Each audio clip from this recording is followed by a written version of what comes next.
I was not supposed to be in Bay 2 that morning. I am the hospital chaplain at Dunmore County Trauma Center.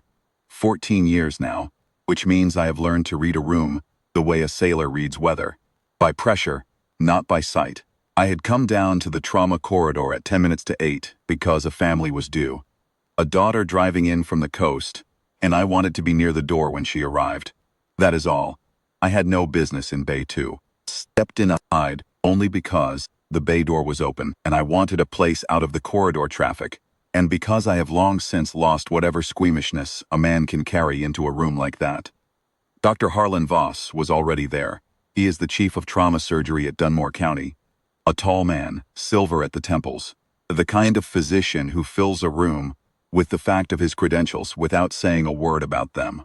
He had been working the patient for 19 minutes. A retired naval officer, the chart said.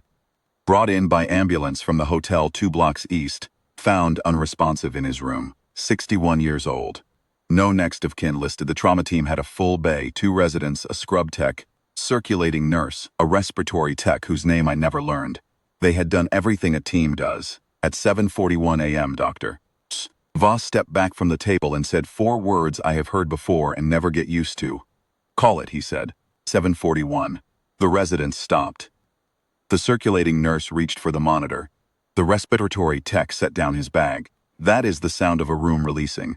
Not loud, not dramatic, just a kind of collective exhale, a letting go of effort. I have been present for it many times. I know what comes next. The team disperses. Someone phones the attending. Someone prints a time of death sheet, and I find a quiet corner and wait for whoever is coming to grieve. I did not see her come in. That is the first thing I want to say about her, because it is the truest thing. I did not see her come in. She was simply not there, and then she was there, standing at the foot of the table in post-op scrubs, dark teal, a hospital ID on a lanyard, a stethoscope across her shoulders, her hair pinned up with the particular efficiency of someone who does not think about her hair while she is working. She was young, late 20s at most, with the kind of face that carries no performance in it, no expression aimed outward. She was looking at the monitor. She was looking at the patient's chest. She was not looking at Dr. Voss. "Who are you?" one of the residents said. She did not answer immediately. She stepped to the bedside and lifted the patient's left wrist with 2 fingers. She looked at his nail beds. She pressed 2 fingers below his left clavicle and held them there for 3 seconds. "His neck veins," she said. "Look at his neck veins." "We called it," Dr. Voss said. He was not angry yet. He was the way a man is before he becomes angry, still precise, already certain. "Who are you?" "Calloway," she said, "post-op rounding." I heard the bay. She set the wrist down carefully and moved to the crash cart without asking permission. "He has breath sounds on the left and nothing on the right. Pressure was asymmetric on the way in. It's in the intake note, 3rd line. Paradoxical pulse, distended neck veins. This is a hemorrhagic tamponade with a secondary obstructive component. He is not dead." "He has no output," the resident said. "Not yet," she said. Dr. Voss said, "Step away from that cart." She did not step away from the cart. I want to be careful here about what I say, because I am a chaplain and not a physician, and the technical language she used in the next 4 minutes is beyond my precise rendering. What I can tell you is what I saw. I saw a woman move through a crash cart with the fluency of someone who has memorized it in the dark. Not searching, not hesitating, pulling items with the accuracy of a hand that has reached for them 1,000 times in conditions worse than this one. I saw her talk while she worked, not to the team, not to Voss, but in a low continuous accounting, naming what she was doing and why, the way a pilot names his instruments before a difficult approach. She called for the ultrasound. One of the residents wheeled it to her, without looking at Voss for permission, which tells you something about the quality of her certainty. "Tamponade," she said, looking at the screen. "Right-sided central line kit." "You are not authorized to," Voss began. "Then authorize me," she said. "Or do it yourself, but do it now." There was a pause in that room that I felt in my back teeth. It lasted perhaps 2 seconds, Doctor. Voss did not move. The resident set the central line kit on the tray beside her. She worked with a needle the way a carpenter works with a familiar tool. No show in it, no drama. Only the compression of a great deal of training into a series of very small motions. The respiratory tech, without being asked, positioned the airway. The circulating nurse, without being asked, called for blood. I was standing against the wall beside the bay door, and I was not breathing, which is not something I usually notice about myself. At 8:02 a.m., the monitor changed. I do not have better words than that. The line that had been flat was not flat. The number that had been absent was present. Dr. Voss, who had not moved from his position, 6 feet from the table, looked at the monitor, and then looked at her, and did not speak. He needs a vascular surgeon, she said, still not looking at Voss. The tamponade is relieved, but the source is still bleeding. Get him to OR 2. She stepped back from the table. She set both hands flat on the tray behind her. Not to steady herself, I think, simply because she was done, and she was returning her hands to neutral, the way a person does when a task is finished. She was not breathing hard. Face had not changed. He has maybe 20 minutes before the secondary cascade catches up. The room moved. Voss was already at the phone. The residents were moving the gurney. The respiratory tech was bagging. In 30 seconds, Bay 2 was empty of everyone except me and the circulating nurse who was stripping the tray, and the nurse in the teal scrubs, who was writing something on the patient's intake chart. A notation, and precise, the kind of addendum that will matter later, I said. That was something. She looked up at me.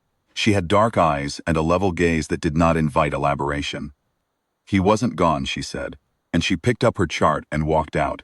I stayed in Bay 2 for a while after that. Long enough to understand that I had watched something I did not have a category for. I have been a chaplain for 22 years, 14 of them in trauma settings, and I have seen competence before. I have seen good doctors and skilled nurses and teams that move like one organism. What I watched that morning was different. It had the quality of something that had been forged somewhere else and brought here. A precision that did not originate in this hospital, in this bay, in the ordinary run of a post-op rounding shift. It was the precision of a person who has worked in worse places with worse odds and less equipment, and who therefore does not find a crash cart and a central line kit and a functioning OR 2 hallways away to be a difficult situation. I did not know that yet. I only felt it. The patient survived surgery. I learned that at 10:15 from one of the residents, who told me in the hallway, with a slightly dazed expression of a person who has watched something recalibrate their understanding of a field they thought they knew.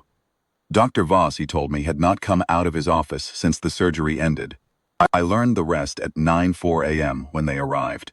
8 of them, through the ambulance lane, not the main entrance. The ambulance lane tells you something about the kind of men they were, and the kind of information network they had access to.